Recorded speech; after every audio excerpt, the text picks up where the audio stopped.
meeting of our East River Working Group. I'm Michael Kramer. Tammy Meltzer will be joining us in a few minutes. Maybe we should just quickly go around the room for people who are here and introduce ourselves. Diane?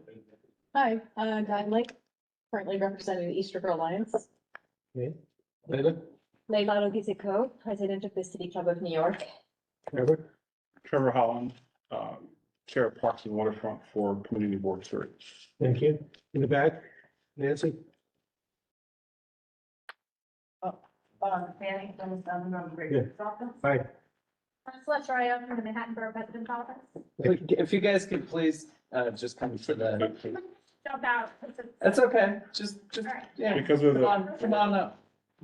Just for the video, and the audio, it won't pick up the audio for that. Listen in, but all good. We can. That's fine, Yeah. Okay. that's fine.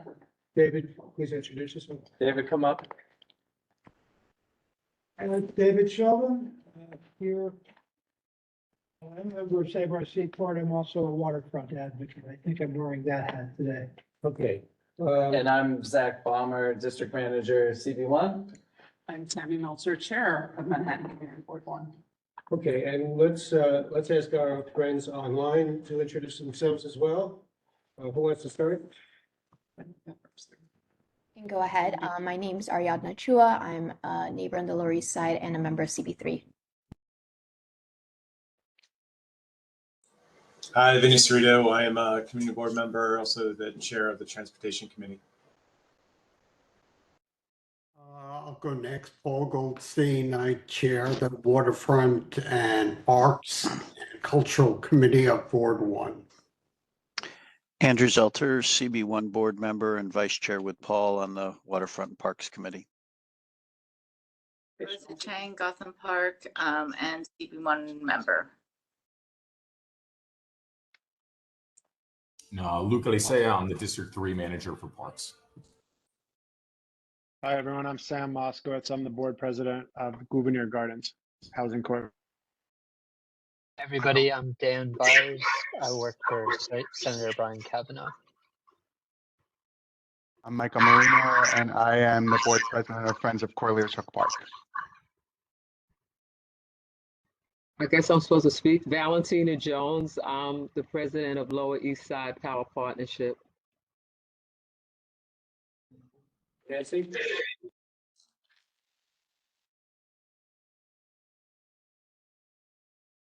Nancy's with the Alliance for Park Row. Yi.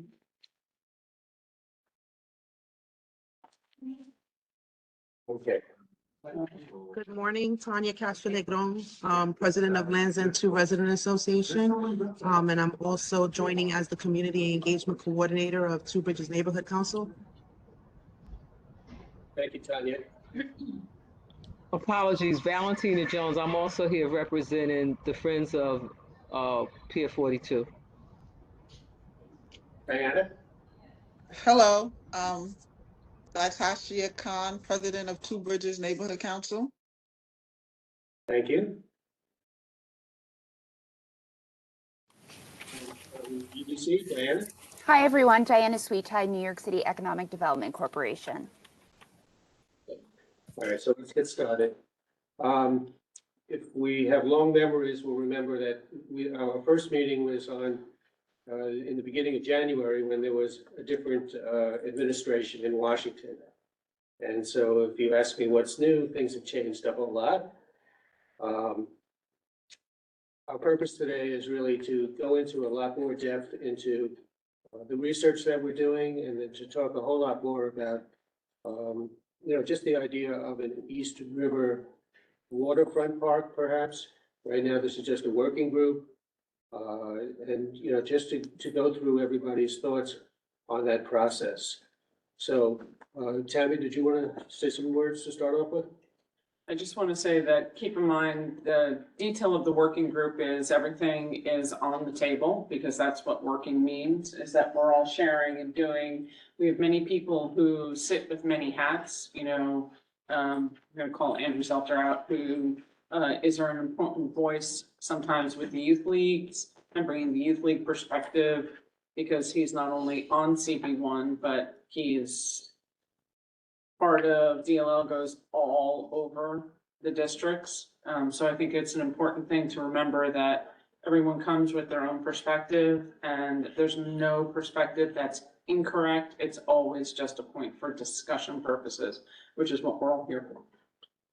All right, and I wanted to introduce David Ludwig right over there. David is an urban fellow. He's a graduate student at Pratt, and he's been working on this project with us all. Thank you, David. Can you tell us a little bit about some of the contacts that you've made? Absolutely. So I've been able to speak with Luke and Diana from EDC and from Parks.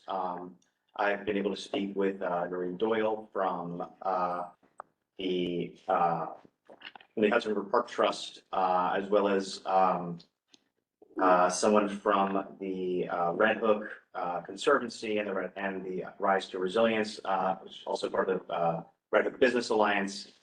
Basically getting an idea of what sorts of governance structures are out there, what are the relationships with the Parks Department, and what's particularly relevant to this area is, at least for parts of it, the relationship to EDC and how they interact with those organizations, the sorts of agreements that they've made over the years and how these have, between Hudson River Park being founded almost 25 years ago to today, how the available structures for governance have changed and what makes sense as an option for, something that would encompass a lot of this section of the East River.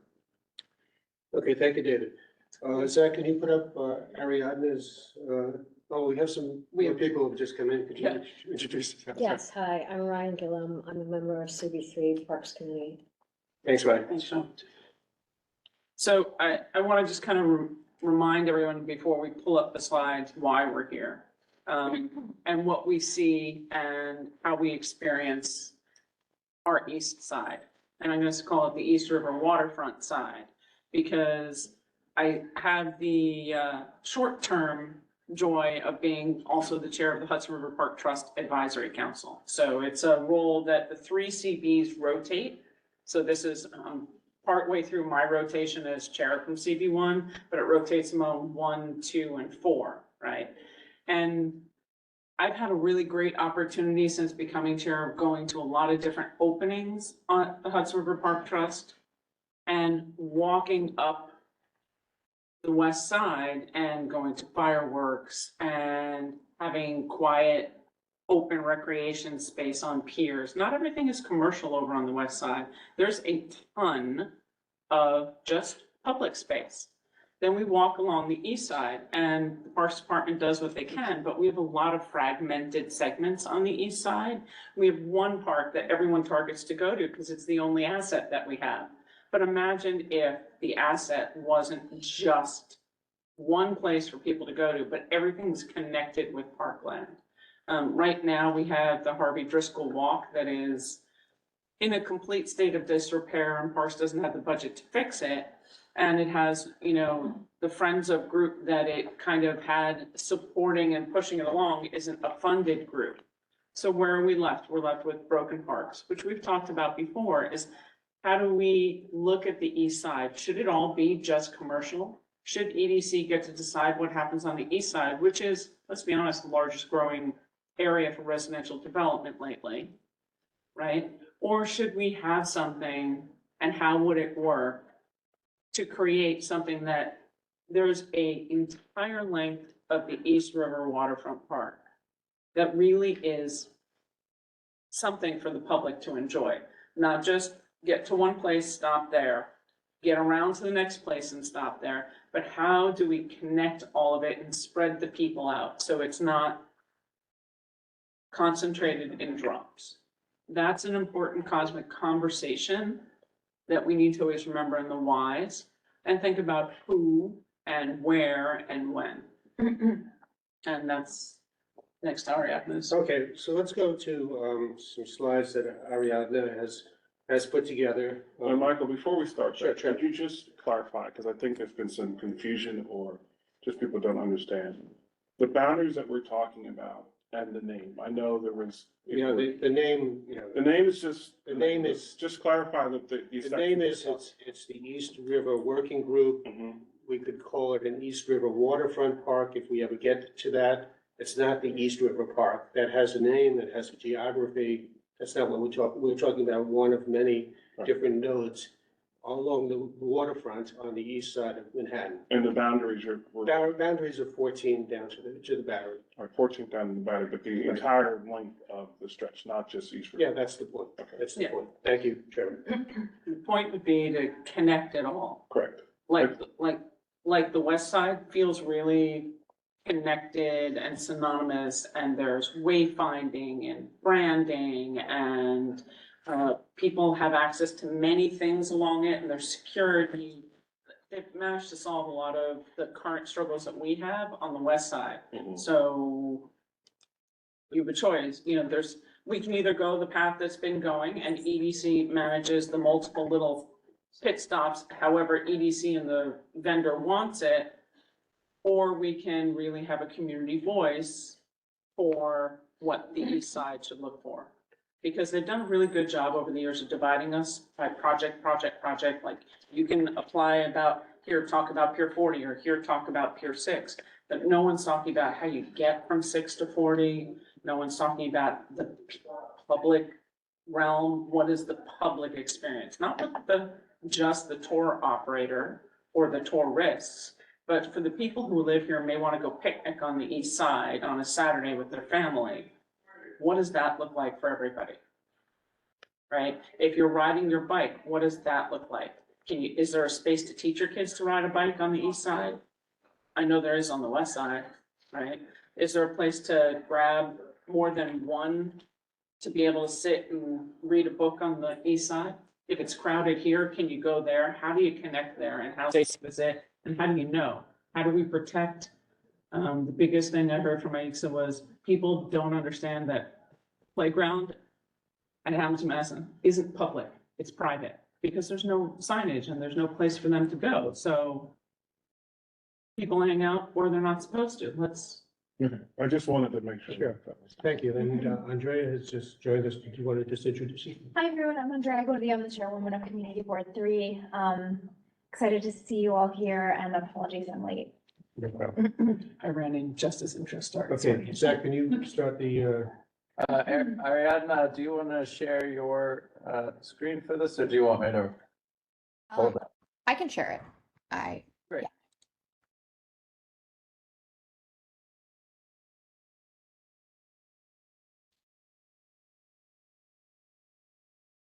I'm not sure if I have access or the right to. Maybe you can share it instead, Zach, if you have it pulled up. Let's see. You want to try it now?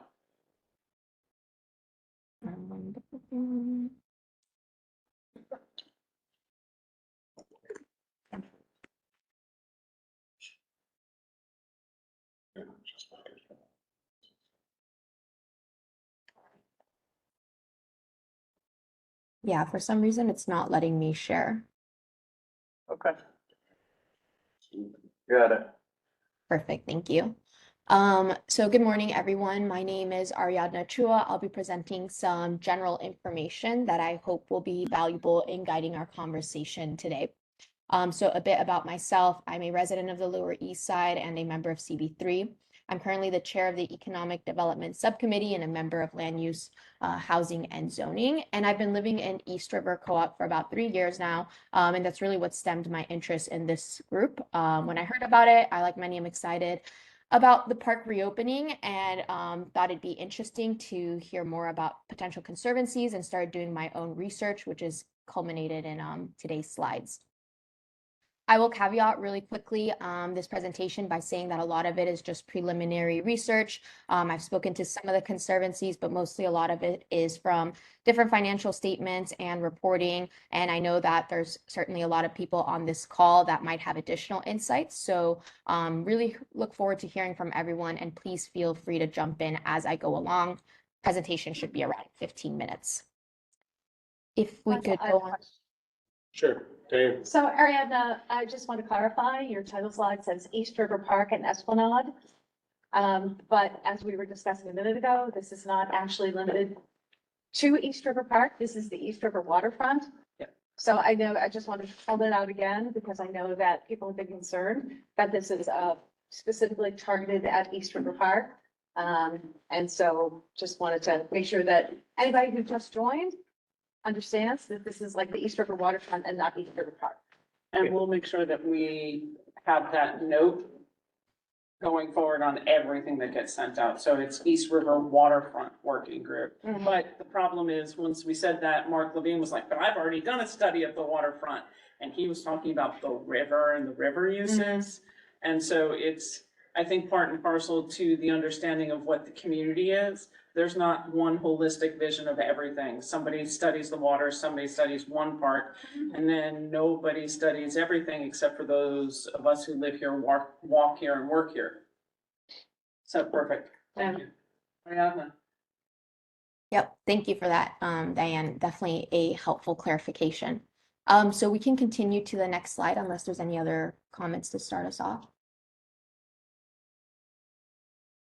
So some of the key takeaways that I thought were worth mentioning and highlighting is that as a starting point, there has been a previous study that was done. This one only focused on East River Park, not the full area that we're discussing today.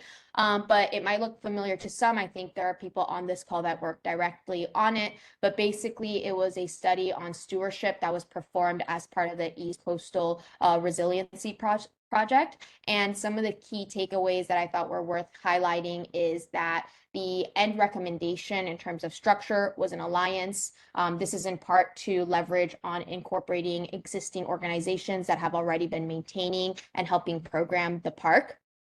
Another key takeaway worth highlighting is the founding principles, which I'm in agreement with. It's one of the most important factors that I think we'll be discussing as we progress through this working group. Having these really strong set of founding principles really helps to ensure that whatever end product we end up with is really aligned with the goals and intentions that we set out. And then last but not least, at the end of the day, city partnership is really critical. Everything we do is in conjunction with that and hoping to advance our mutual goals. So throughout the presentation, I'm going to highlight some of what's worked for other organizations, maybe what hasn't, and see where we can supplement and work with the city in terms of maintaining and maybe joining these sections of the waterfront. So for anybody who hasn't read this, I encourage you to do so. I think it is helpful, but we can continue on to the next slide.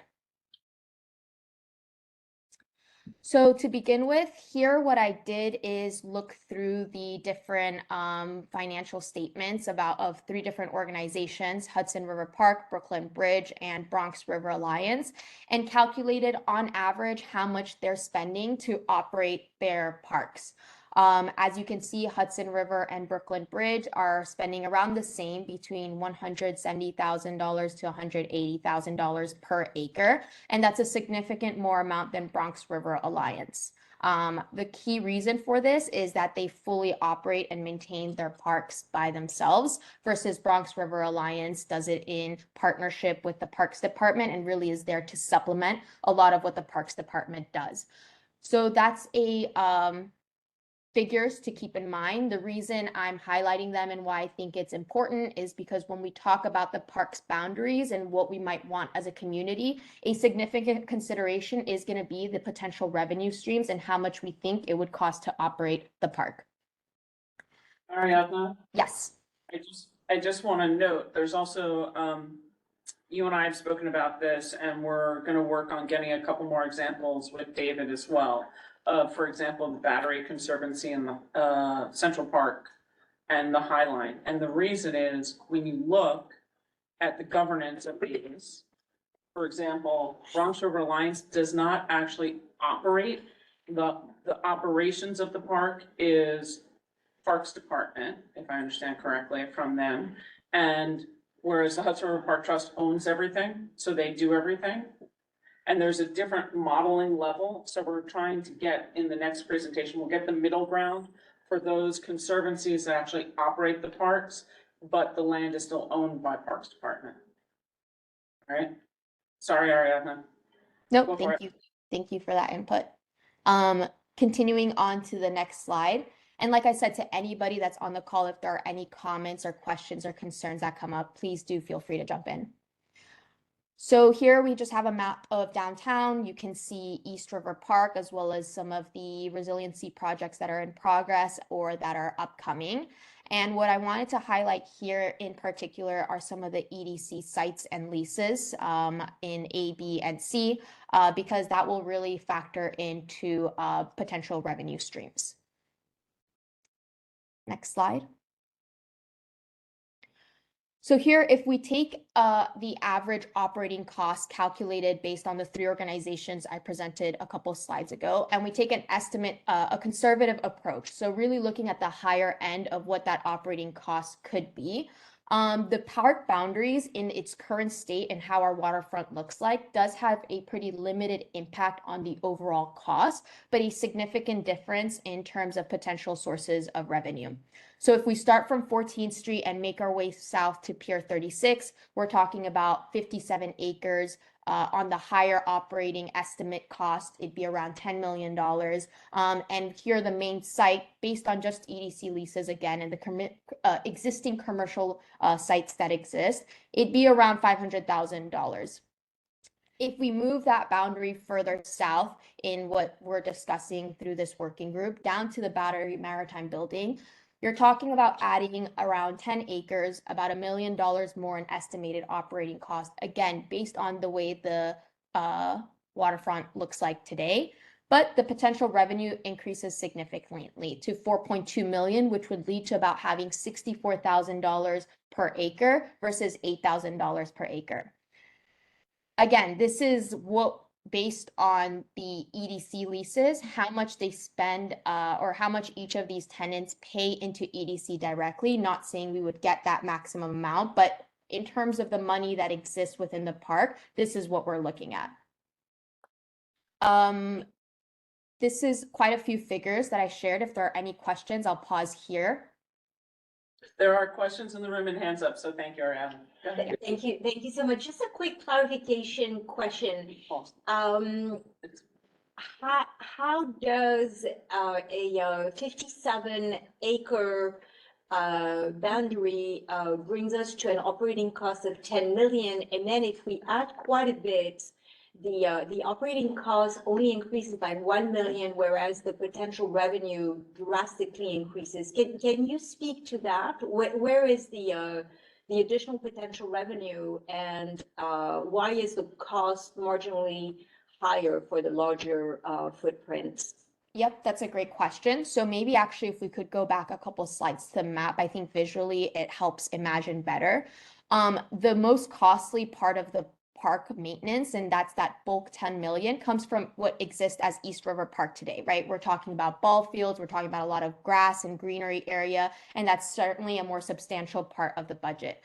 The way that moving south of Pier 35 all the way down to Battery a Maritime Building looks like now, it's more of an esplanade, right? So the operating costs are not quite the same. I will say, and this is something that I wanted to bring up at the end, there's a lot of missing pieces in the information we have. So also having a better understanding of how much money is being spent by parks and EDC right now on those piers and waterfront will certainly factor into these estimated operating costs. But right now what we looked at is just the total acreage and on average how much other parks are spending to get to those numbers. And I think to your question about EDC sites, the way I calculated it is not by the individual sites, but the total that would be captured as you move further south. Let me jump in with some real numbers. These are revenue sources for fiscal year 24. And we got these numbers from EDC. So the Battery Maritime Building lease generates $1.45 million. The Pier 36, the Basketball City lease, generates $481,000, $481,329 for Trevor. For Pier 15, it generates $149,000. For the Seaport Marketplace, which is a fancy name for Howard Hughes in the Seaport District, $1,955,000. And then for comparison, the High Line in 2023, the revenues for that, they generated $20 million. And the Brooklyn Bridge Park in 2023, they generated $30 million. Just to follow up on that, Sure. Michael, did you get, and she had pointed this out, were you able to find out where exactly this money's go, where this goes? How much is paid to parks? How much goes back into each So general budget, my understanding is it's all going back into the general fund. to the general fund? Yeah. I think that's one of the biggest whys that we have on the look on the east side is everything good. Where is the money going to improve the neighborhood? You know, all of this money goes straight back to EDC. What if there was a governance of a conservancy on the east side that took the money and put it back into improving the Esplanades? That we could actually build out more public space. We could actually make the east side more, instead of commercial friendly, more public friendly in general, the whole connectivity of it. And that's one of, to me, Trevor, one of the most egregious things. We're fighting for budgets for parks, weekly, daily, monthly, yearly. It's the largest conversation I think that New Yorkers have in general, is to give money back to parks so parks can then fix this.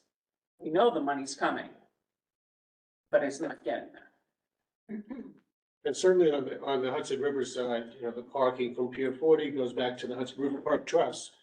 The money from Pier 57, Google and everything else that's over there goes back to the Hudson River Park Trust.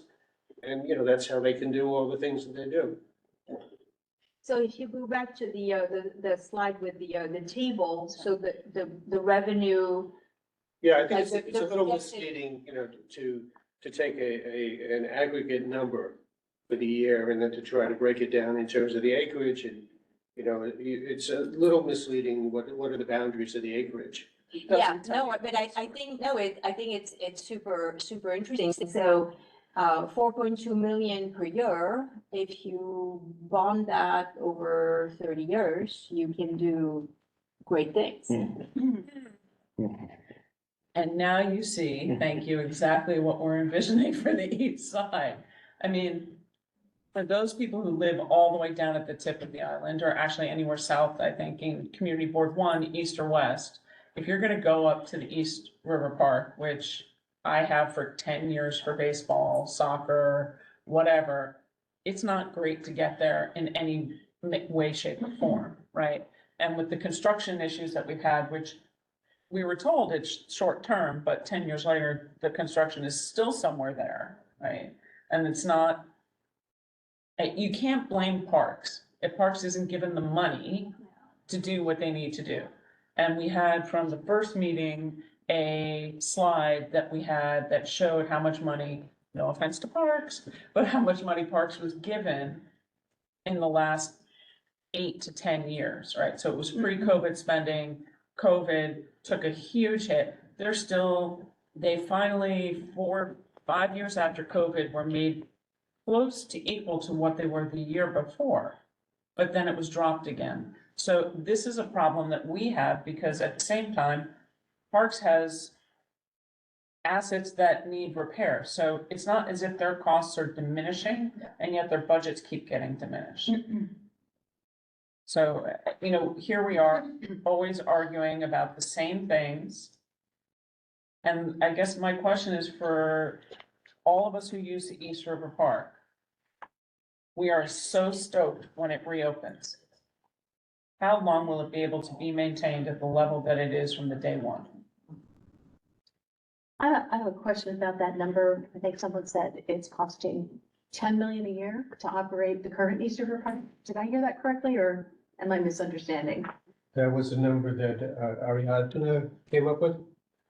Yeah, sorry, I can jump in here. This is not how much it costs to maintain East River Park today. What I did is I looked at the highest amount per acre that is being spent by other conservancies. Here we're looking at Hudson River, Brooklyn Bridge, etc., and how much they spend per acre to calculate based on these increases of not just the East River Park boundary, but potentially moving further south, what we could guess or estimate to be the potential operating cost. So my guess is that the current operating cost of the park, or what it was prior to renovations, is substantially less when it's being done by Parks Department. This is a conservative approach of what we think would be the highest potential amount. I'm still a little confused, so bear with me. So is that 10 million a year, what space does that apply to? That estimated cost of operation, just to the part that is East River Park, or for the entire waterfront, or for a part of the waterfront? So it would be from 14th Street down to Pier 36, everything captured within that space. Then moving down the numbers, it'd be the same. So starting at 14th Street down to Pier 17, based on the estimated acreage, and then down to the Battery Maritime Building. I think we're looking at the wrong slide. That might be part of it. Sorry, other slide. No, I think that's it. Estimated operating cost. 14th to if you move 36. Oh, I'm 14th to sorry. 73rd I am Seaport. looking at the wrong row. There we go. 14th to Battery Maritime, which is the bottom. Okay. So, And keep in mind, there's other sources of revenue that EDC manages and assets along the way that are not included in this. Like, we don't have any idea of the New York ferry system and what Dock NYC necessarily does in between there, right? There's also going to be some changes and additions, which is good news in the long run, if we're a part of those dialogues. Yeah. Okay, can we get the next slide? Yep, let me know, Diane, if that was clear. If not, I can further explain. The next couple of slides are more so sharing some examples of different operating models that exist within the city. The first that I wanted to share was Riverside Park. They are more traditional in terms of an operating agreement with the city. What that means is that they supplement the Parks Department while the Parks Department retains the primary responsibility for the maintenance and operations. So they operate essentially as a very large friends of group and fill in the gaps where needed. Their revenues are predominantly from commercial leases, programming, and fundraising, but something that I did find interesting here is one potential drawback is that at times the way that these are structured is depending on the part of the park that you're looking at, there might be a separate contract and agreement with the Parks Department. So in the case of Riverside Park, the summer camp program and the tennis fields each have their own individual operating agreement with the city. And that means that all the money generated from those specific programs can only be reinvested into the same program. Another restriction they have in their budget is related to Riverside Park South Building Association, which is a housing development. And as part of their HOA fees, that feeds 20% of the overall budget of Riverside Park, but it can only be used for about less than 10% of the overall park acreage and space. So overall, what that means is almost half, around 41% of the revenues have a restricted usage for a park that really covers a substantial amount of acreage. And I selected this one as an example because the way it looks, it's a waterfront park. It's similar to what we have. It's one of the few that is an operating agreement of the waterfront parks along the city. And it gives us a general idea of what an existing conservancy their sources of revenues come from. One final note I'll make on this slide is the public contribution side. So you can see that that makes up 50% of their operating budget. And really from my conversations with them, what I heard is that the vast majority of that comes from individual donations, not necessarily institutional or corporate or larger donors, but people who assumably live in adjacent neighborhoods. Next slide. This one is an example of a trust, so Hudson River Park Trust. Now, Hudson River Park Trust is quite unique in its setup, and it's not how other trusts maybe along the city operate. One, because it's in partnership with city and state. There was a specific act that gave it its boundaries, its operating and maintenance agreements, responsibilities, as well as the fact that that means that they also own the land that they're on. So a bit distinct from what we're discussing here, but still worth looking at in terms of what their budget looks like and how that money is not just generated, but being spent. And here what I want to highlight is obviously there's a substantial difference in terms of the overall amount of monies available. It's primarily generated through the commercial tenants, and that's the trust component. So almost $50 million, 90% of their budget comes strictly from the revenues generated through their commercial tenants. And then in addition to that, there's a Friends of group that supplements about 9% of the budget.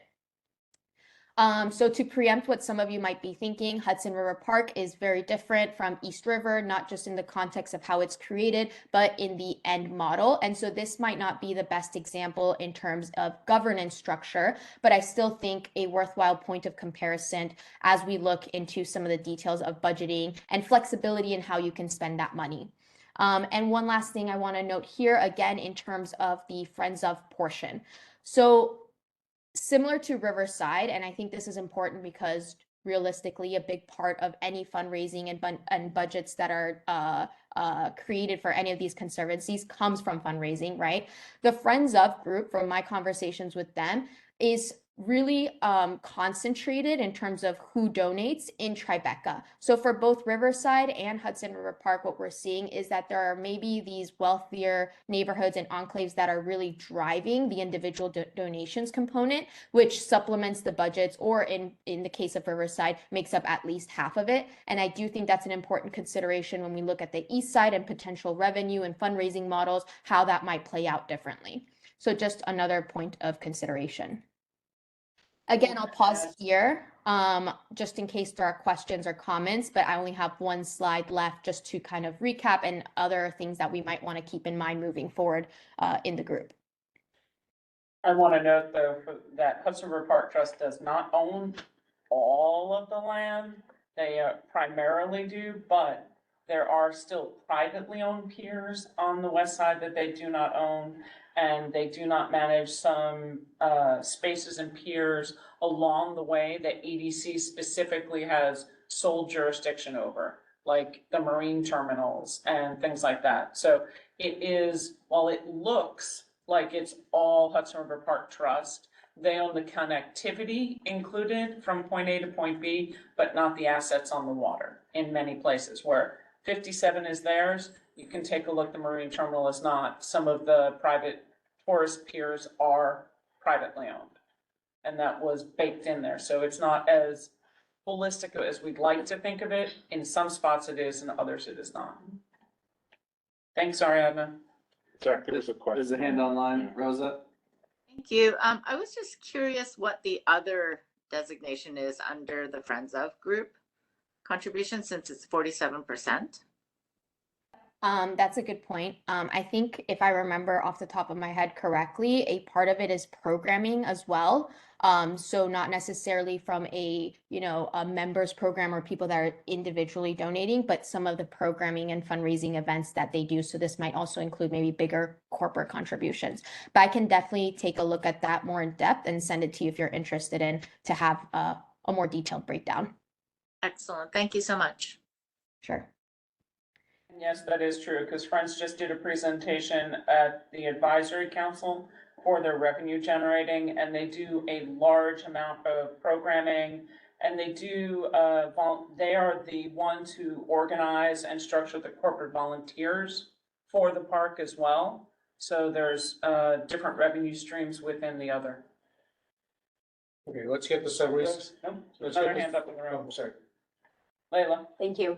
Do you have a breakdown of the source of revenue for the trust by type of activity? And I'm specifically thinking that we know that there are some activities in the park that are not really welcome, including the helipad. And I'm just wondering if we have a breakdown of the types of uses and how that would be replicable to the east side. According to the legislation, there are 4 nodes of development at the Hudson River Park. There's Pier 40, there's Pier 57, there's Pier 76, and then there's the passenger ship terminals in that area of that. But we would have to get that breakdown, and I'm not sure that they would release that to us, to be honest with you. I will say, just to add the breakdown of something like a helipad, I don't know if we can, but having a general understanding of what comes from physical assets, what comes from the commercial leases and the revenues generated there, as well as, and maybe this isn't as relevant to Hudson River, but I do know we didn't discuss as much, but for Brooklyn Bridge, a significant amount also comes from like money invested. So just keep that in mind as well, that that's being included in overall revenues that are being generated. Got it. Thank you. Hudson River Park Trust also has something that we haven't looked at I haven't seen any studies, but it would be really smart for the community to understand. And it's air rights, the infamous air rights. So all of the commercial piers on the west side have air rights available to fund the park. And that was a large conversation of what's going to happen, for example, at Pier 76. And there's been a recent article about an inland Clinton area, Hell's Kitchen area that wants to redevelop and buy air rights from the park. We don't know what air rights there are on the east side. And since we have so many commercial piers, it's a really good thing to find out. An example at the St. John's Center, the transfer of air rights from Pier 40 was about $100 million transaction. That begat Google on top of St. John's Center. One more online. One more, Andrew. Yeah, first off, thank you for this. This is very helpful and I think quite directional. Apologies if I missed this. As part of your revenue projections, were we taking into account uses of build out of space, meaning fee-paying organizations versus local nonprofit, for example, youth organizations and their use of the space? Has that been at all factored into the revenue picture? This is the master lease with EDC.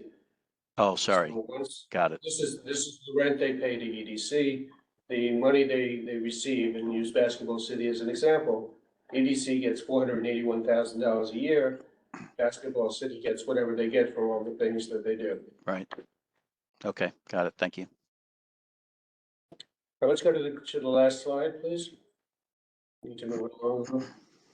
Yep, so wrapping up here, prior to kicking off our discussion, just some additional considerations. Like I mentioned at the beginning, there's still a lot of holes that we need to plug and play with. And a big part of that comes from information that we don't have necessarily on not just other potential sources of revenue, such as the Doc NYC program, but like it was mentioned earlier in the presentation, what is the actual budget and money being spent along the waterfront today by the Parks Department. So we have an idea of what we need to supplement potentially or make up for.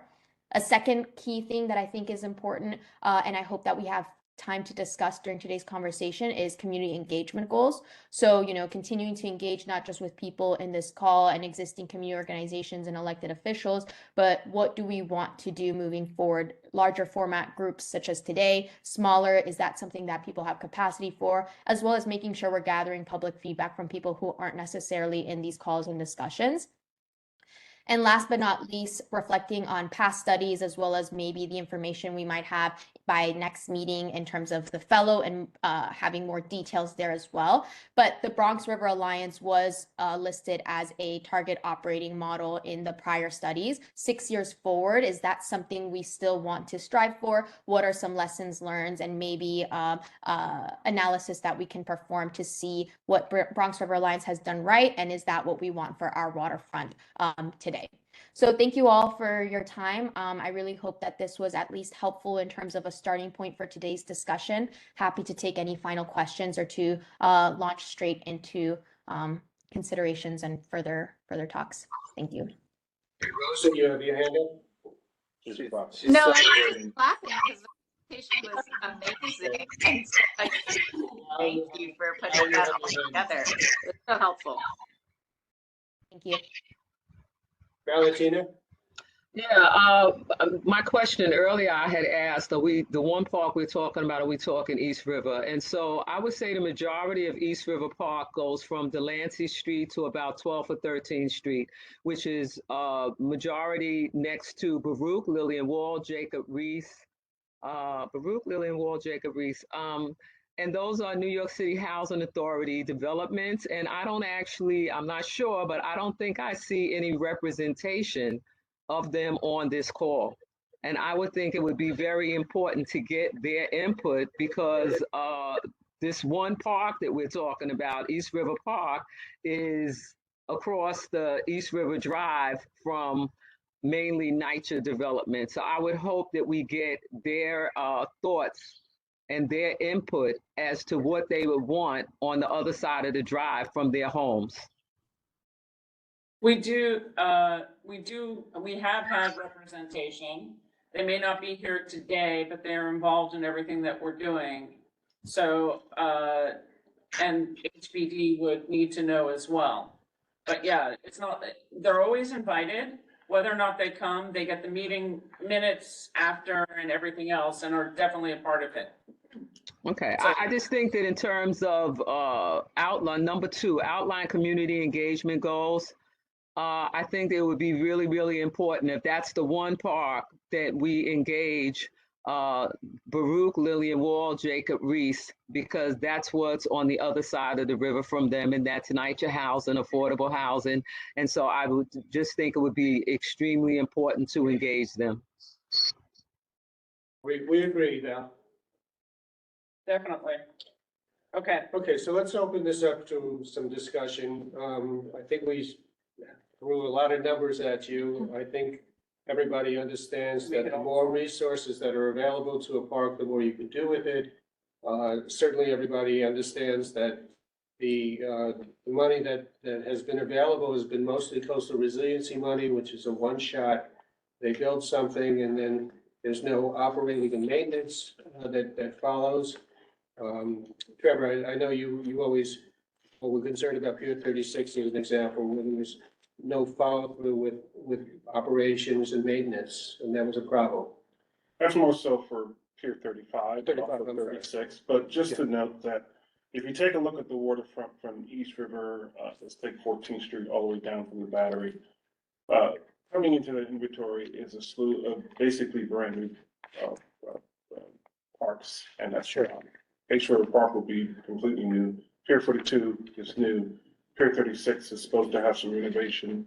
Pier 35 is relatively new. The entire Esplanade, Brooklyn Bridge, coastal resiliency from Brooklyn Bridge to Montgomery will be new. And then you have Seaport Coastal Resilience, which is all new. And I know Parks is here, but my experience with Parks, it's been challenging because they have staffing issues and budgeting issues of maintaining that area. There was one time when we didn't have a gardener for 2 years because Parks was under a hiring freeze. Even though they had the money to hire one, they couldn't hire a gardener. But little challenges like that prevent, not only that little pocket park at Pier 35, but the entire waterfront from becoming as maintained as we'd like to see, and for adding additional programming, or as Tammy had mentioned, transportation options. I think what I'd like to see here is also, I know there was a great presentation, by the way, Adriana, excellent. Just wanted to note that. I know there's going to be a need for community engagement, but to see a blueprint of where we're going, how we're going to move this along, because I know I've been a part of a lot of different groups trying to do something, and most of them have failed for whatever reason. Just they get wound up on a glossy on the bookshelf. Even small projects never wound up. So I'd like to see a blueprint of where we're going, what we expect, because the next meeting is fine, but if we don't really sort of move anywhere, and it just becomes, people also lose interest in it. Sure. But that's just been my experience and why I think, this is very important, and we need to move it along. Diane? So I think this was really helpful, Ariadna. Thank you, in terms of the financial situation, which, we all know is an issue, but seeing some actual numbers and sort of guesses and estimates is really helpful. What we haven't talked about yet is what the day-to-day governance of this waterfront space would look like. Who's making the decisions about sources of funding, about how that money gets spent among all of the different, as you pointed out, Tammy, very different, spaces with different purposes. For the recreational spaces, how are they permitted? Who has priority? If there are concessions, how are those concessionaires hired and managed? And I think there's a lot of concern, this is not a secret, in the northern spaces. So say Pier 42, East River Park area that Val was just describing, that these parks will then become very commercialized. And that, they will stop being a neighborhood resource and become like the High Line. And I think that is something that we need to talk about, as we talk about models going forward. I know that the building bridges study is still very important to stakeholders, in that northern area. It was a vision that they all agreed to. The ideas in that study were the founding principles of other groups that have formed since then. And I think that all of those things need to be put on the table and discussed, because it's not just about getting money to keep the ball fields clean. It's also about who's going to use those ball fields and how is that decided? And how do the folks living across the street from these areas know that they can use their own waterfront that's right there? And that they're not going to be set aside in favor of someone who can turn a better profit, honestly. And so I think these are things that we need to talk about as we talk about, as Trevor said, what is the blueprint for this going forward? What would this look like? And then when we talk about community engagement, because I think those are questions that the neighborhood folks will have. I think that one of the things I wanted to add to that is some of this dialogue is coming out of feedback that we heard actually from some of the local groups around CB3 who have been closed out of the current permit season. Permitting is always the Parks Department, right? That's what they do, no matter, and they do it through many different parks, right? It's few and far between of the parks that actually do permit themselves. The only ones that I know of that do that are the state-run parks, necessarily. So that kind of permitting would still happen through the Parks Department, as far as I understand. But what breaks my heart is that we have a brand new park that will open, and most local leagues got squeezed out or didn't feel like they were as included as they could and should have been. So the question is definitely, how do you lift? And the goal is the community voice. And I see the commercialization of the waterfront coming. And that is why, I look at this and I say, we absolutely need to have a community vision. I'm less afraid of a community group commercializing the waterfront as I am EDC, who has been commercializing the waterfront for profit for itself and not putting back the monies into the community. I can tell you it took 5 years, we're in 2025, to battle to get the Battery Maritime building to allow the public in to use the bathroom. That was a guaranteed right. There's supposed to be a coffee shop. Whether you can afford the $9 coffee, I don't know, and I don't care. But it's about public realm, right? Literally, if you had walked up there any time in the last 5 years, you would have been told, so sorry, there are no public restrooms.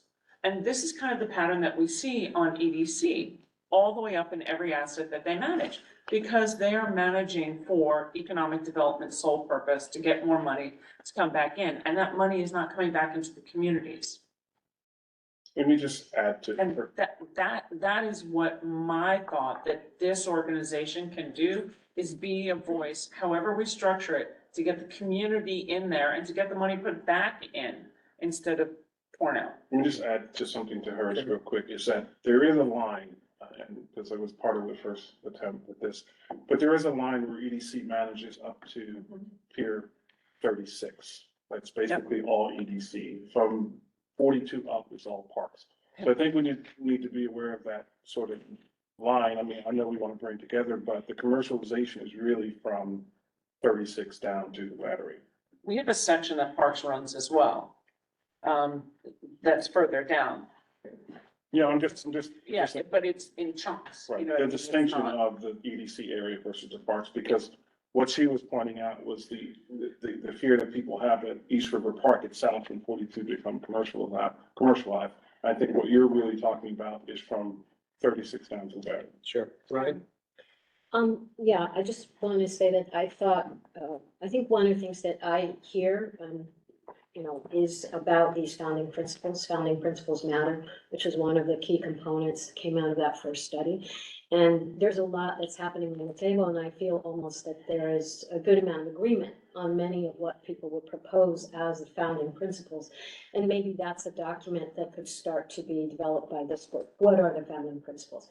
The other thing that, is in my mind is, as far as I'm aware, these are nonprofit structures that are being looked at as models because they're fundraising. And so also just making transparent for folks that are maybe less sure how a nonprofit could make, following that decision-making power. what are the boards that, how could they be composed? What is kind of, potential models for how a nonprofit could run, how staff, how they would be staffed, how decisions would be made.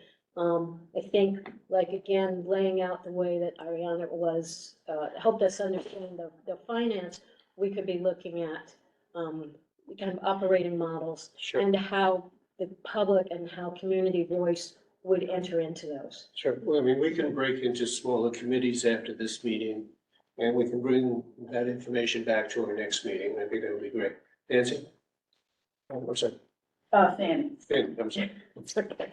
Yeah, I just wanna, continue what, Diane and Trevor were saying. You know, there is a real fear of commercializing East River Park. And I just wanna, I just want us to keep in mind, like, when it happens, when all this is said and done, most of the concession is gonna be down by the Seaport area and further south. How are we going to separate the money, the revenue that we're gonna get?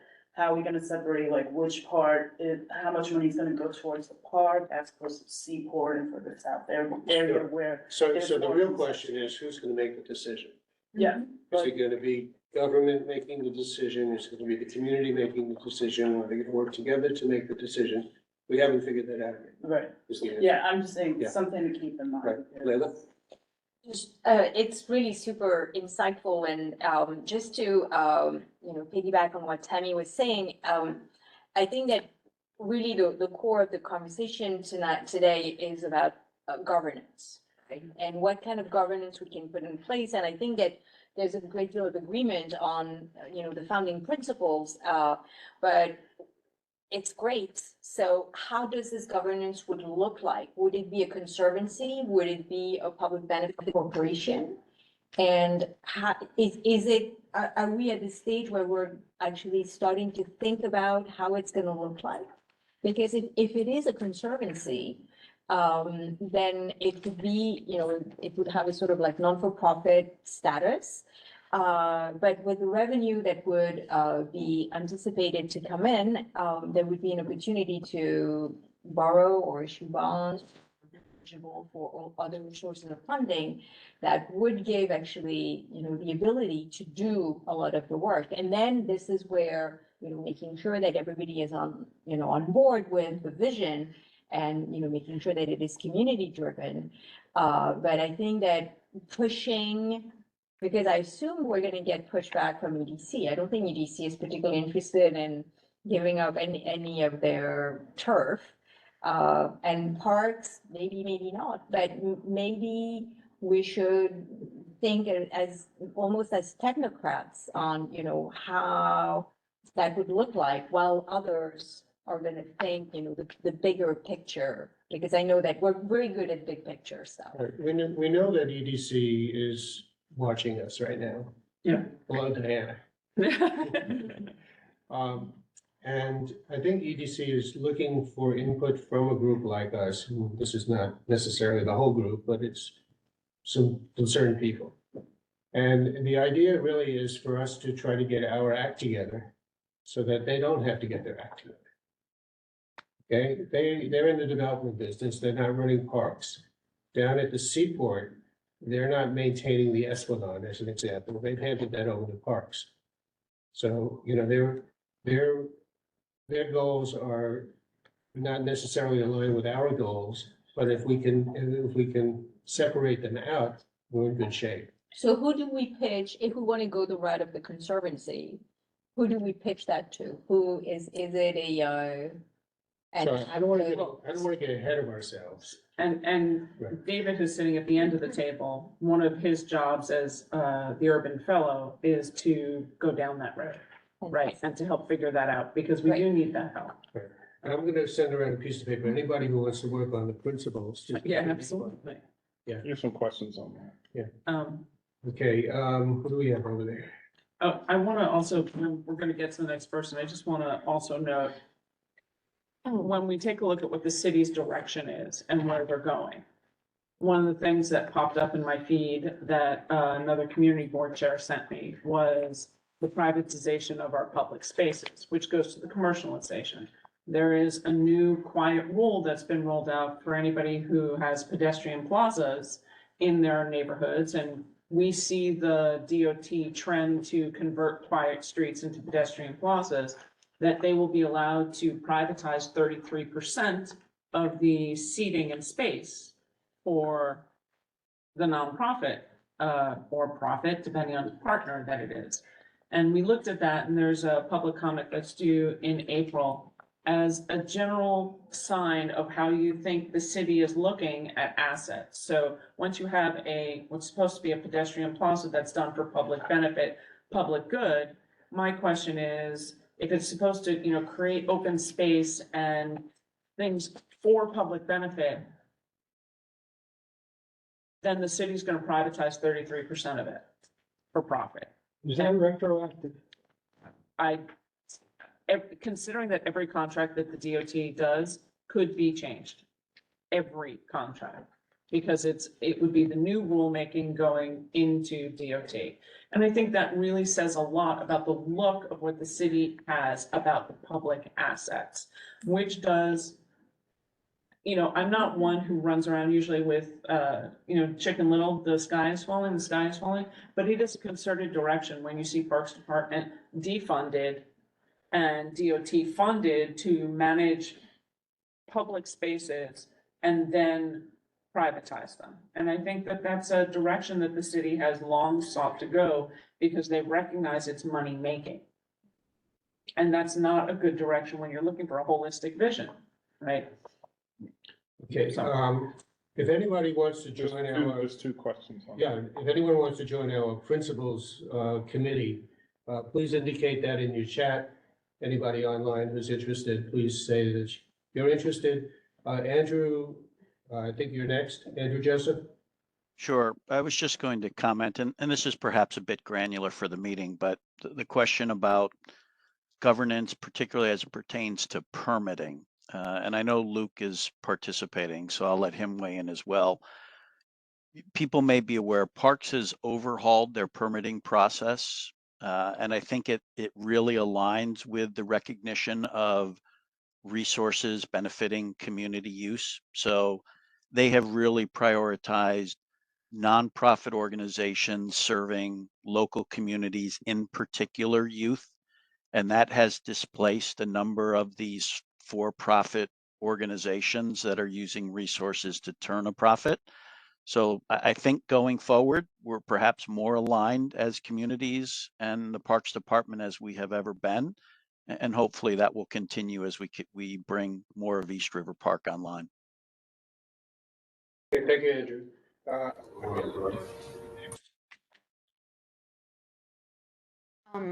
Actually, that plays right into what I wanted to say as well, Andrew. Thank you. Going back to Diane's point, and I think this is the part that I think is most worthwhile in this discussion and hearing people's feedback. We are at the end of the day going to have to create some sort of agreement with the Parks Department. How that agreement plays out, how much responsibility we want to try to take on is also going to influence some of the negatives that people are bringing up in the discussion, right? Resisting pressures towards commercialization and otherwise, we really need to think that the more responsibility we take on as a conservancy, the more flexibility and decision making we have. However, depending on who's making that decisions, there is more flexibility to do things that maybe the community doesn't want. And so maybe if we can share Appendix A, Zach, I don't know if you still have the slide pulled up. This is directly from the presentation, the study that was done back in 2019. And just because I'm hearing some questions about what these operating or conservancy structures could look like, this is definitely a very helpful resource in terms of determining how much we want to privately versus publicly manage. So you can see in both ends of the spectrums, I thought this was a very helpful representation of what our options are.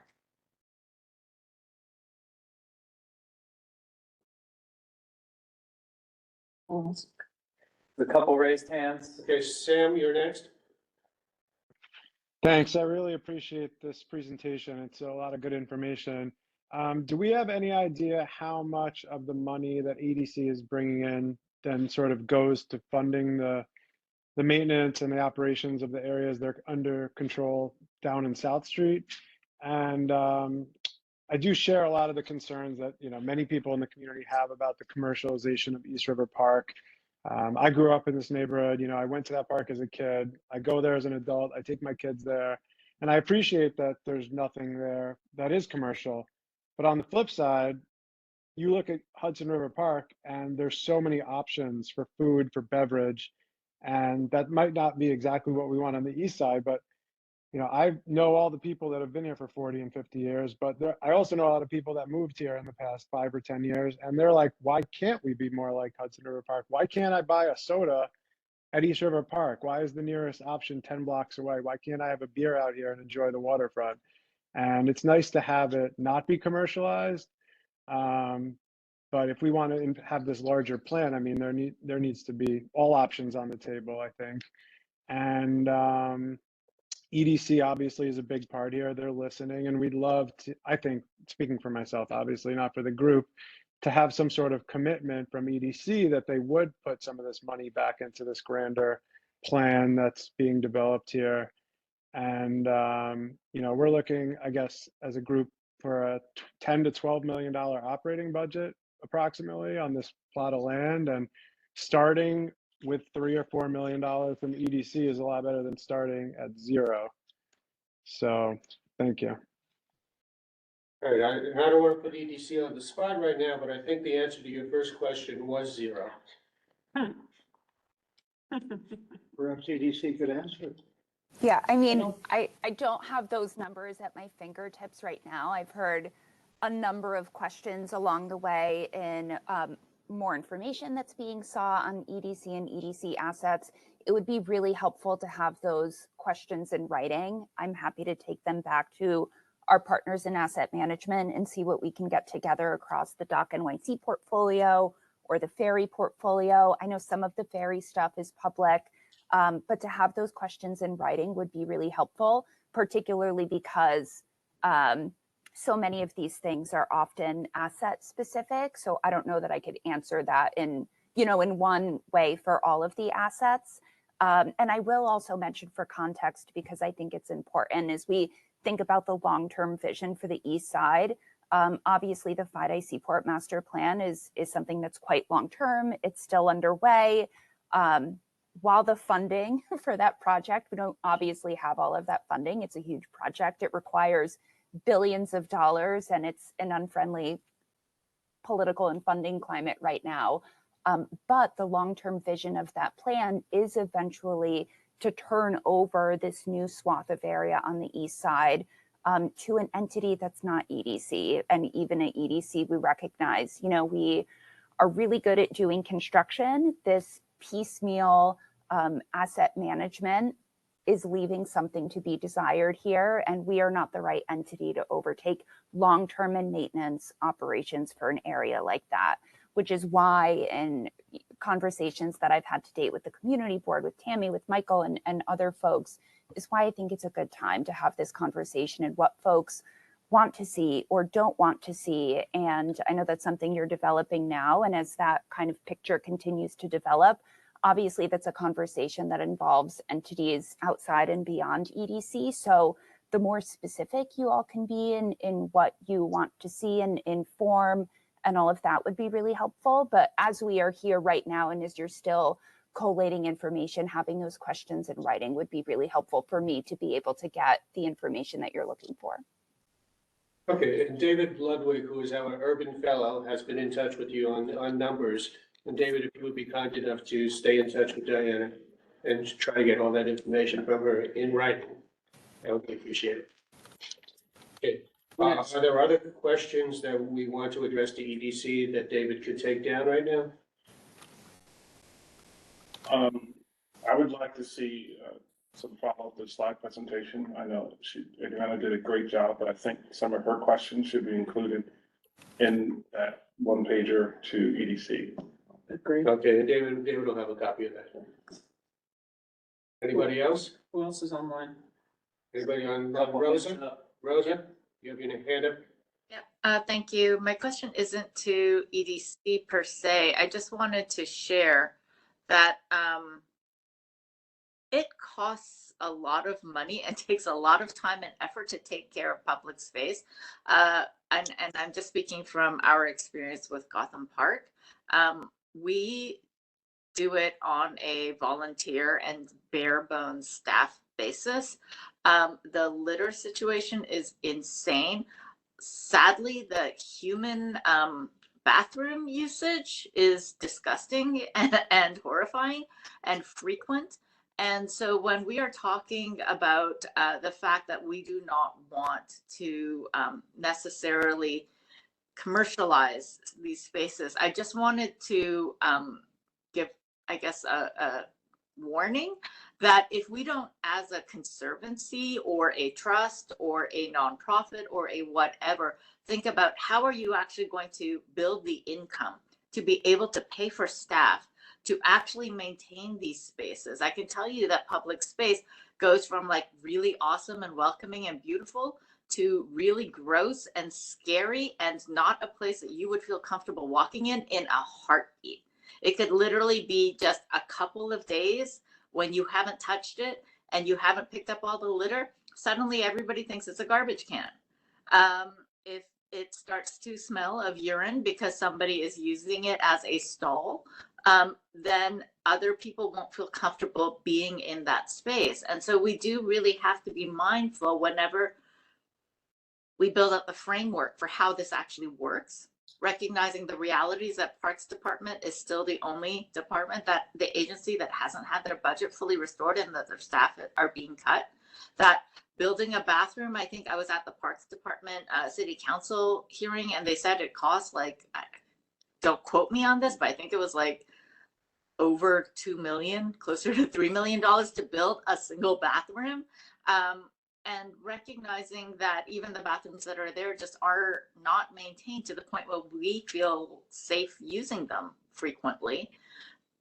I think we need to put a reality cap on of like, this costs a lot of money. And so if we want it to be a space that we feel welcome and happy and safe utilizing, then we have to build in the infrastructure to make sure that it is staffed. And I think, frankly, that's one of the reasons why EDC, Parks Department, and DOT are stepping away from taking care of these spaces, because the ongoing operations and maintenance costs are extremely significant and they will never end, right? So just be mindful of that as we plan out how this works, that you need to pay for staff, you need to pay for materials. These costs have to come from somewhere, and it looks like the city is sort of stepping back from that. So if you want this to be a place that not only on opening day looks amazing, but 2 years in looks amazing, 10 years in looks amazing, that your grandkids can go to, then let's plan appropriately to make sure that that's a guarantee that we are able to deliver on, and not something that we sort of shuffle off to, the next team that has to deal with it. Thank you. Andrew Zelter is asking, is there any consideration of having an existing entity oversee the operation and governance of the east side? That's his question. Anybody want to take that? I think I'm just going to comment and say, and back to Andrew, there's been lots of dialogues over the years of little groups here and little groups there. The problem is we've not done a holistic look at it. And so if you start with, I'll just toss it out there, no offense to Paul and Michael, but if you start with the Seaport Coalition group, then somebody up in CD3 is going to say, no, that's down south. If we started with the Lower East Side Ecology Center, somebody's going to say, whoa, we're not the Lower East Side, we're downtown. So while, yes, there are many groups that perhaps could morph and change, whether or not there's desire, governance, and then who gets left out from the existing group is the biggest point for why the conversation started about creating somebody new and bringing everybody in under the umbrella as equal partners. So there's not that kind of, the goal is to avoid a turf war, right? That's really what we want. We don't want turf wars. What we want is to spread the money out. Money that has to stay where it stays. Okay, we should know and find out what that is, right? If you're Friends of Pier 42, then your money is specific, whatever you raise has to stay at 42. You can't fund anything up or down the lane, right? You have to stay within your organization. But the question is how you partner with them to ensure that, as Rosa pointed out, when you get to the end of 42, there's not that garbage heap right there, or that safe there. What's connecting between 42 and 36 and how that integrates back is really what we're talking about. Right, that's, I think, the goal. And there's not one overall arching organization that exists out there. Although it would be really sweet if it did. Not even EDC does that, and not even Parks Department can do that. Because they're not. I have a crazy thought. So I'm on a bunch of parky groups because parkies are finding that it's really, really hard to, again, with the budget cuts, get maintenance with the Parks Department as it is. And so one idea that we've been tossing around for the last few years, and related to actually a comment that happened at another community board meeting a while ago, where neighbors were basically saying, like, how come one side of the street's like all clean and maintained and like looks lovely, and the other part of the street has just like garbage all strewn on it and nobody takes care of it? Like, why is that? And I believe the response came back to them. Well, because that side of the street is downtown Alliance territory, and the other side of the street that you live on is not. And so I wonder if does it makes like, and I know this may be really complicated, so I'm just gonna toss this out as an idea. But have we considered something like a parky bid, right? So that if you have a larger scale workforce that goes over more territory and is actually able to take care of more spaces, then maybe that works. And then the money of and I don't know what generates the money, but we would have a team that's actually dedicated to taking care of our public spaces, maybe in this area. I don't know. I think crazy thought. Yeah, no, there are some precedents over at the Hudson River Park. At one point, they were looking at a neighborhood improvement district, not a bid. And there's also been some conversations about local development corporations, community development corporations. These are the kinds of things that we're looking into right now. And it may be, one entity for one purpose, another entity for another purpose. That's why we're having these kinds of conversations. But that was helpful, a park, the improvement districts, usually they get their money either from the commercial sector, which would be business improvement district, or a neighborhood improvement district would have been from the residential buildings. None of that is popular, of course. And we're at a decision point right now, as Tammy is pointing out. Do we want to take about 10, 15 minutes and have some pizza for those who are in the room? Or do we want to just finish our next steps and then eat our pizza? Well, just, I'm looking at both. I figured I could talk. I think we can do Same both time. for time purposes, but on the agenda, you mentioned endorsements. Is that something you're gonna talk about, or is that? I think, yeah, I mean, the key is we don't. I know you're eating, I just wanted to. So for the agenda, we have goals for the agenda, but the realization is this is moving only as fast as the people who are coalescing together can move it. So if endorsements come next time, because we spent a lot of time here, that's the most important thing versus driving the one agenda, is getting everybody in the boat to go. We will need eventually endorsements. Like CB1, we already have looked and seen, CB1 has a resolution saying we need to do something, right? And also because EDC, when they presented and all the resiliency plans and everything else, we already knew from their model that they had no organization to manage the project and the public space when done. And we would prefer the community does it. So we already have an endorsement that can come with this idea. Whether CB3 has done something official, I don't remember, no. But, those kinds of endorsements, I think it's an endorsement to work together to find a solution because our solution is not fully defined yet. Okay, and I would add that we have a couple of reps on the line here. John Blasco, are you there? I am here. Can you tell us what you would need for Congressmember Goldman? What would I need? Yeah. What would you need to support the idea? I mean, I know I feel like I always have a response, but I feel like I don't have a response in this current moment. I think further conversation is, I mean, it's clear in the conversation right now, trying to sort through different concepts, different ideas, what's going to work, what are the pros and cons. And I think ultimately, you know, what support is going to be needed from the elected officials in order to make something in the long term successful is going to be really important conversation. So, I mean, that's all I have to add right here in my 2 cents. But I think that this space is really valuable. I missed the last meeting. I think I was here for the meeting prior to that. Yeah, I'll leave it at that. Okay, thank you, John.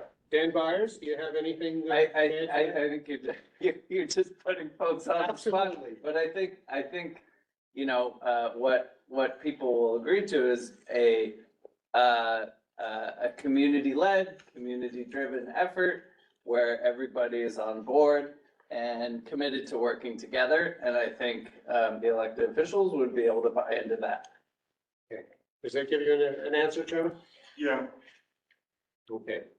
All right, next steps. We formed a very small principals committee, myself and Diane and Ryan and Trevor. Was there anybody else I've missed?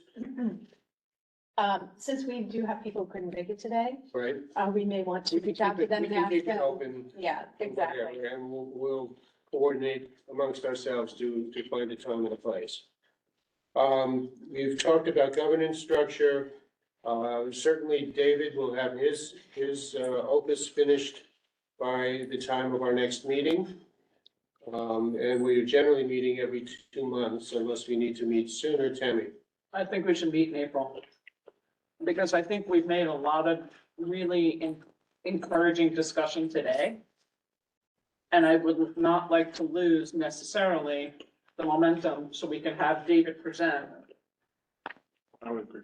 And really try and, we're not tied to a political timeline or anything like that, but we are trying to, if we don't actually make a little bit more progress, I think before people go on holidays for the summer in, July, and everybody July and August is a sketchy time. So I think if we met in April and then May or June and we had a really kind of robust forward, you could take a break and not feel like it's gonna fall apart. And we can bring more people into the tent who weren't necessarily here today, who might need to catch up. And it's a good way to roll forward. That's my only 2 All right, cents. it's been suggested to me that maybe we should do a nighttime meeting rather than a midday meeting. What are people's thoughts on I that? think we're gonna have to. Yeah. Okay, and from a community board point of view, usually the last week of the month, there's some flexibility in evenings that community boards aren't full of meetings. Our board, yes. And your board? So we're good after. The last week we have no We're meeting. like the last week and the first week is sort of. True. Yeah.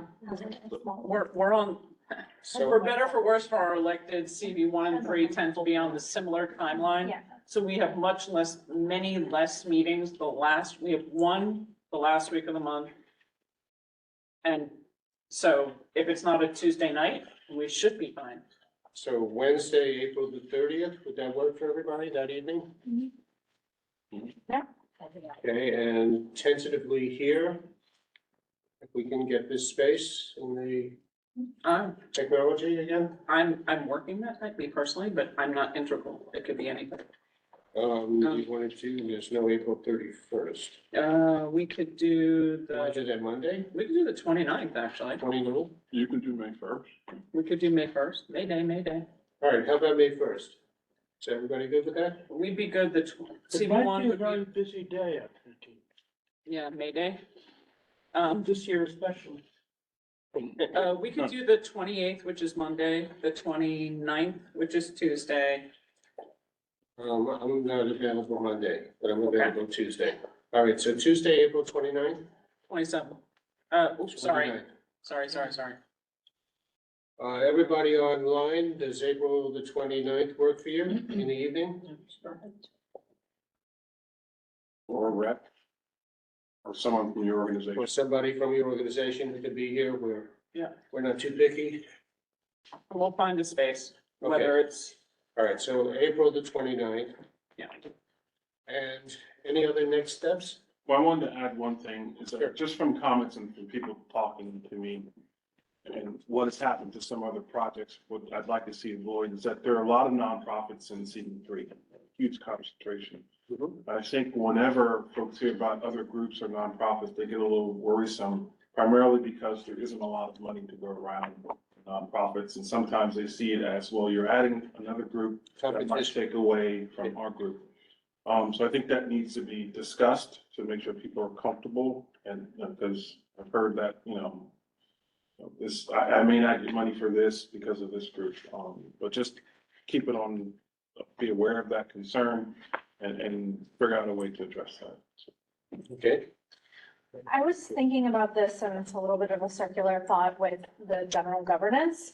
But I was wondering if it would be helpful for us to do some asset mapping, like community asset mapping, just to get a better granular sense of like who contributes what, and just, I think it might be helpful to, I know we all want to be equal partners, but like there's realities of things that, how we're gonna maintain the park is a real question and not a theoretical one. So I don't know. David, have you done any of that work? I know I have some resources on that. I can look into it for sure. I think that'd be great. And just to follow up on that, if we can also add the funding availability. So for example, a big can actually levy a tax, whereas a public corporation may not be, or, just understanding the ability for each structure to actually tap into different sources of funding. All right, so David and I have personally walked from the Coast Guard all the way up to 14th Street, and I know he has a lot of access to information through Pratt as well. Right, I'm sorry. Luke, you're on.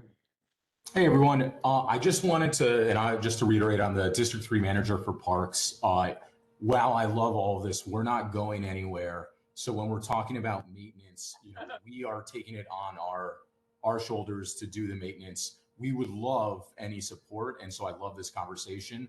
But I just want to make sure that, I know EDC, it makes sense. They're building things and they want to take a step back, but we want to lean forward. So we will be doing the maintenance. And I think a lot of this conversation could go to like, what are the things that need to be elevated within our parks? Because for sure it does need a ton of money and it needs additional staff. But just wanted to reemphasize, we're not going anywhere. Okay. Thank you. And I should acknowledge that we had the Manhattan, our own commissioner from DEP here, and he came late and we didn't have a chance to acknowledge him. So DEP is keeping track of this as well. All right, any other new business? Then I think I have everybody a should. super quick question. Like, what's the actual ownership of the land? Like, is it EDC? Is it Parks Department? Is like, who controls the actual footprint? City of New York owns the land, and EDC has been, in most situations, EDC has been given jurisdiction of that land. So it's a full stretch. So EDC owns the land, and then Parks Department is currently responsible for all maintenance. And the EDC. No. It's broken up, Rosa. The entire thing is city ownership. So there's not the confusion, for example, that you had on the west side between private, city, and state.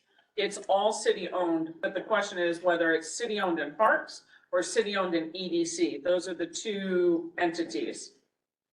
Or city owned in DOT in some cases, I would suspect. Gotcha. Okay. Just Parks owns East River Park and EDC handed over Pier 42. It gets more nuanced, of course, as you go further south and west. Like Parks owns Harry Driscoll Walk. But I'm bummed. And Howard Hughes has a 99-year lease on the Seaport, for example, on Pier 17. Right. Okay, so unless there's any more conversation, Just really quickly before we wrap, I just wanted to make sure I have all the questions for EDC that we had come up with so far. There was the question from the slideshow, specific numbers around Dock NYC and Ferry NYC. Is there anything else that people want to directly ask EDC? It's getting right in. I think it's about all assets in the Yeah. zone. Right. Right. Assets and how much money they're expending right now to operate and maintain them. And how much revenue are they collecting? That's right. Are there any sites that would be particularly like already considered by EDC for commercial use? I'm just wondering if there's something that's not operating, but is maybe under EDC. That's a good question for David to ask them as well, to see their direction. Yeah. And what we don't know is what EDC might have planned for changes. So obviously the park is the park, but are there changes being planned at 36 or 42? Right? What's happening with the emergency services ambulance corps that's over on the east side? Right? Are there plans to improve or manage that space? How is all of that working? Are they being reached out to by any commercial entities that have an interest in developing particular areas? I think it's just like asking if there's anything in discussion, either So from. this the is our city or chance from- to communicate directly with EDC. Yeah. Yeah, definitely. I mean, we know that we are looking.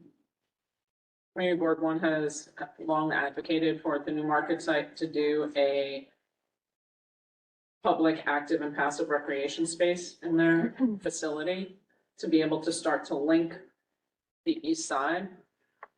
And, we know plus pools hopefully will be set up in CB3. I mean, we're all cheering and hoping that that happens soon after all the announcements. But it's been really quiet. I mean, the barge disappeared there too. And it's not that we're drooling over, stuff going on in CB3, but dang, wouldn't it be nice to have a public pool? I think they're having electrical issues. That'd be good to know, wouldn't it? And I don't mind if there's an issue, but the question is, what's the solution? And you can dig into that, but probably offline discussion. Yeah, so things like that, hey, look for nice big shiny penny. Doesn't fit in the mold. Okay, so I want to respect everybody's time. I want to thank everybody for coming. And our next meeting is April the 29th. Put it in your calendar for 6 PM. And the space Pending spaces. to be determined. We'll find a place. We'll find a place. Okay, thanks again for everybody, and let's end the Zoom call here. Have a great day. Thanks for everybody. Thank you.